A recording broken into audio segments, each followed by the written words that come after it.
हाय जोंनि बर' cultural welfare autonomous council बे काउन्सिलखौ दाफुंनानै होनायाथ' माखासे सम बाबेनलांबाय नाथाय दासिमबो जोंनि गेजेराव दाखांनायनि उनाव इएमफोरनो जि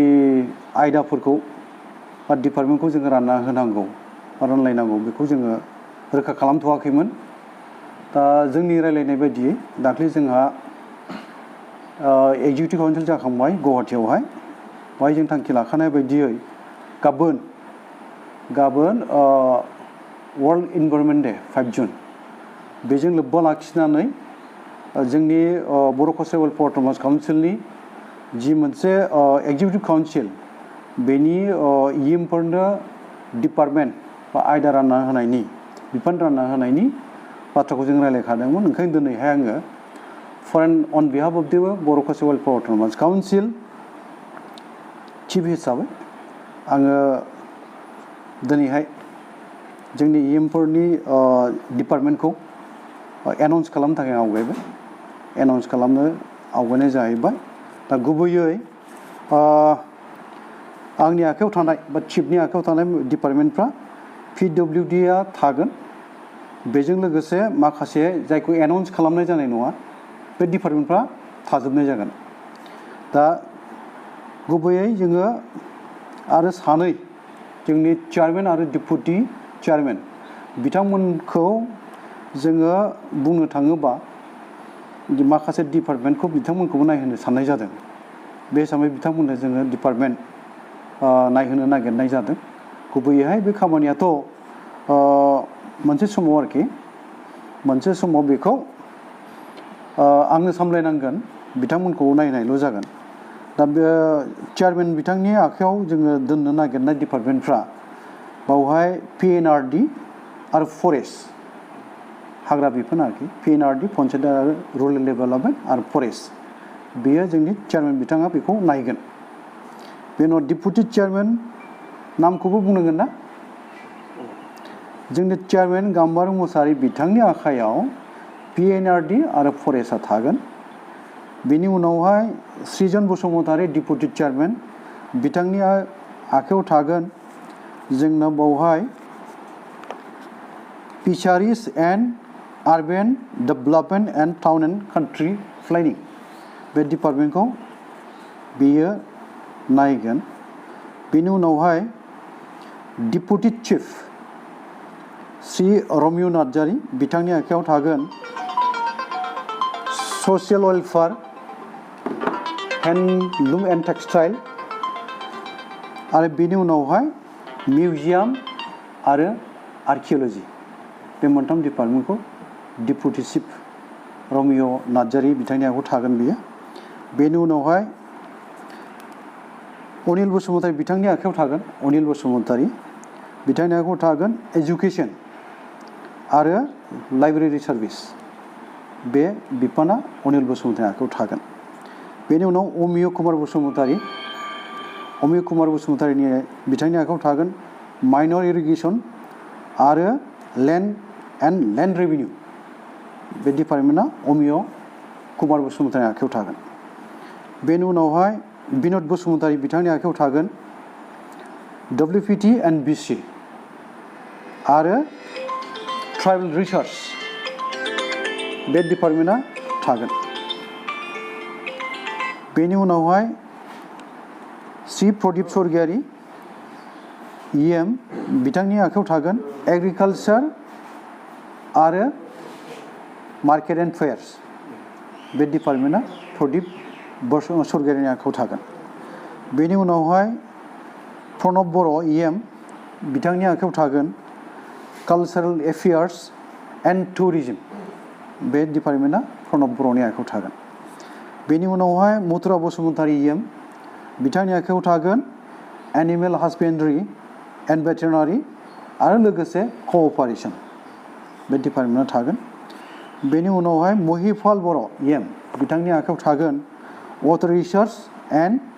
सयल कनजारभेसन। बेनि उनाव जयकान्त बर' EM बिथांनि आखायाव थागोन sports and youth welfare and weights measures बे डिपार्टमेन्टआ बिथाङा सामलायगोन बेखौ नायगोन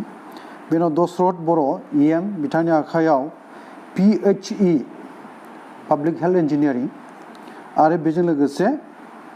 फुड एन्ड सिभिल साप्लाइ बे मोननै बिफानखौ बिथाङा नायगोन बिनि उनाव श्री राजेश सरकि EM हाइलाकान्दिनिफ्राय बिथांनि आखायाव कटेज इन्डास्ट्रि आरो ट्रेन्सपर्ट बे मोननैया राजेश सरकि बिथांनि EM बिथांनि आखायाव थागोन दा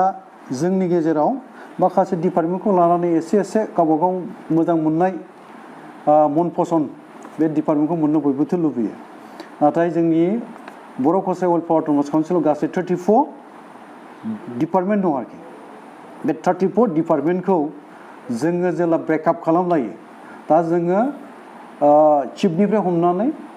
जोंनि EMफोर आरो चेयारमेन आरो डेपुटि चेयारमेन गासैखौबो लानानै 14सा जाखायो दा 14सानि गेजेराव जेब्ला रानो गासै 28 डिपार्टमेन्ट थांखायो राननायाव आरो डेपुटि चिफजों मोनसे बारा होखानाय जादों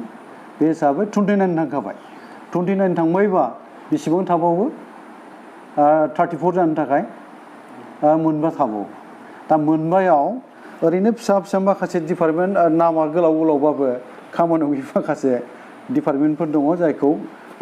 आथिखालनि काउन्सिलफ्राव खामानि मावनायाव एसेबां माने नोजोर गोनां बायदि नुवा आरोखि बे डिपार्टमेन्टफ्रा दं दा ओंखायनो बयहाबो गावबा गाव चुइस थायो मोजां मोननाय थायो लुबैयो बे सैथो बाथ्रा नाथाय बयनिबो लुबैनायजों खारफाजोबनोबो हाया डिपार्टमेन्टआ आरो जिहेतुके अट'नमास काउन्सिल स्टेट एक्टनि आन्दाराव जि अट'नमास काउन्सिलखौ दानाय जादों बर' कसारि वेलफेयार अट'नमास काउन्सिलाव डिपार्टमेन्ट राननायनि जे हाबाफारि बे गोहोखौ चिफनि आखायाव होनायाव आङो बे पावारखौ बाहायनानै दिनै बेखौ एनाउन्स खालामनाय जाबाय आरोखि दा सोरहाबा एसे एनै माबा थानो हागौ खिन्थु बे गिदिर बाथ्रा नङा जि मोनसे खामानिफोरखौ जों मावलायलायगोन बयबो सावरायलायनानै मावखानांगोन आरो जोंनाव जेसेबां रां एल'केसनफोर फैगोन बेखौ जोंनि गेजेरावनो रायलायनानै डिसिसन लानानै ब्रेकआप खालामनानैनो जोङो रानलायनानै मावखानांगौ जायो आरो जि खामानिखौ मावगोन पाब्लिक इन्टारेस्टआवनो सुबुंनि मोजांनि थाखायनो जोंनि बर' रायजो राजानि मोजांनि थाखायनो जों मावखानांगोन गुबैयैहाय धुबुरीनिफ्राय तिनसुकिया सदियासिम जोङो जोंनि एरिया अपारेसना सेटेलाइट कनसेप्टआव जि जोङो मोनदोङो बर' कसारि अट'नमास काउन्सिल बेनि मावनो गोनां खामानिया जोंना गासै बुंनो थाङोबा दा 22 गं जिल्ला बे 22 गं जिल्लायाव रायजो जानाय बर'फोर न'खर गामि बेखौ नायनांगौआ जोंनि दा बिबान जानानै फैदों आरो बे मोनसे चेलेन्जिं खामानि दा जोङो नाजालांगोन आरो गोदानबो जाहैबाय आरो बाजेटआ रांखान्थिनि जि बाजेट बेखौ जुलाइआवसो हमनाय जागोन जुलाइ दानाव हमगोन बेनि उनावसो जोंनि काउन्सिलाव राङा हाबफैगोन दा जोङो खामानि मावनायनि जि मोनसे रां बाहायनानै बा मावनो बा जोङो स्किम लानांगौमोन बे स्किमखौ जों लानो हागोन खिन्थु दा जोङो खामानि मावहोथ'नायनि जि मोनसे माबा वार्ड अर्डारफोर नांगौ बे जाथ'नाय नङा आरोखि दा बयहाबो डिपार्टमेन्ट मोननायनि उनावहाय डिपार्टमेन्टखौ लानानै बिफानखौ लानानै बयहाबो सानखानाय थायो नालाय बबे खामानिखौ हमनांगोन धुबुरीयाव बबे गामिनि थाखाय मा हमनांगोन बबे ओनसोलनि थाखाय मा हमनांगोन बा बङाइगावआव ओजोंहाय बरपेटायाव आरो बिदिनो नलबारि कामरुप दरं आरो बिदिनो फैबाय जोंनाव नै लखिमपुर आरो जोंनि धेमाजि तिनसुकिया बेनि उनावहाय डिब्रुगड़ आरो शिबसागर गलाघाट आरो नगाव मरिगाव हजाय गुवाहाटी साउथ कामरुप गवालपारा बेफोर जिल्लानि थाखाय बयहाबो साननांगौ थाबाय मावनांगौ थाबाय सासे EMआ गावनि समस्तिनि बाथ्राल'सो साननानै दा खामानि मावनो हानाय नंला बेयो राइट फ्रम दा धुबुरी टु सदिया तिनसुकियासिम जोंनि बर' गामिफोर आरो बर' न'खरफोरनि मोजांनि थाखाय मा मावनानै होनो हायो बबेखौ मावोबा मोजां जागोन आरो जोङो जोंनि गांनाय उखैनाय जों जायखौ दाबि खालामनानै लाबोदों बा मोननाय जाबाय दिनैहाय बेफोरखौ मावफुंनायनि जि मोनसे हाबाफारि बेखौ जों लालांनो हासिगोन दा ओंखायनो डिपार्टमेन्टआ जाय जेखौ मोनबाय बेखौ सिनसियारलि मावगोन होननानै आंहा फोथायनाय दं जोंनि EM बिथांमोननि सायावहाय बिथांमोनहा मानोना मोनसे सोमावसारनायनि गेजेरजों फैनाय साफा दैदेनगिरिखा बयबो बुजिगौ मोनथिगौ बेखायनो बिबानखौ लानानै खामानि मावनायाव रावबो गोसो माने बायनाय नङा बा गोसो होसारनानै मावनानै जाफुंहोगोन बेखौ आंहा फोथायनाय थाबाय जिहेतु जों खोनाबाय थाबोदों जे जोंनि नैबे अट'नमास काउन्सिलाव आरोबाव गोदानै जिएम एबा सोद्रोमाफोर सायख'बावगोन होननानै जों खोनादों जिहेतु थारैनो सायख'मारोब्ला माब्ला सायख'गोन आरो साबेसे सायख'गोन बिनि माबा फिननायाव बेखौसो आं बुंनांगोन साननाय दङ आरो जोङो नंगौ जोंनि बर' कसारि वेलफेयार अट'नमास काउन्सिलखौ आबुङै दाफुंनांगौब्ला बेथ' इन्ट्रिम काउन्सिल बेखौ जों दाहैनोबो हायो माने दायाबासिनो जों दा जि दङ बेजोंबो जों आवगायलांनोबो हायो बाथ्राया जाहैबाय जोङो सानदों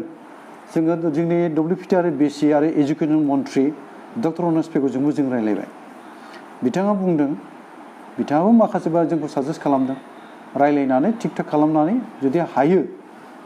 बेखौ माने मावफुंनांगौ आरो उसुबिदा दङबा बे नोंथांमोननि रायज्लायनानै नोंथांमोना मा खालामो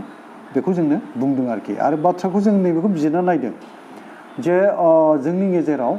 माखासे आफादफोर थाबाय जेरावहाय आरो वमेन रिजार्भेसननि खोथा दङ जेरावहाय बेफोरखौ गासिबो गोरोबनांगौआ जों गाबोननो लिस्ट होब्रबनोबो हानाय नङा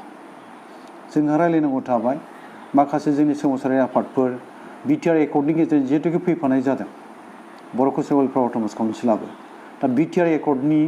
थामथि बर' गोजोन गोरोबथा बेनि सागानगिरिफोर आफाद बिसोरजोंबो जोंहा रायज्लायनांगौ थाबाय ओंखायनो बेफोर गासैखौबो नायजोबनानै जोङो जि मोनसे फारिलाइ गथायगोन GMनि थाखाय जेनेरेल मेम्बारफोरनि थाखाय बेयो सम लागोन बेयो ओरैनो रायज्लायनाया मानसिफ्रा खोब स्पिडआव रायज्लायदों होननानै खोनादों आरो एसे बबेबा माने नोंथांमोननि हयथ' चेनेलावनो जानो हागौ एसे बुंलायग्रोनानैबो लानाय बायदिबो रादाब आंनाव फैदों खिन्थु साननाया थादों बे गाज्रि नङा साननाय थायो बे साननायखौ एक्सप्रेस खालामदों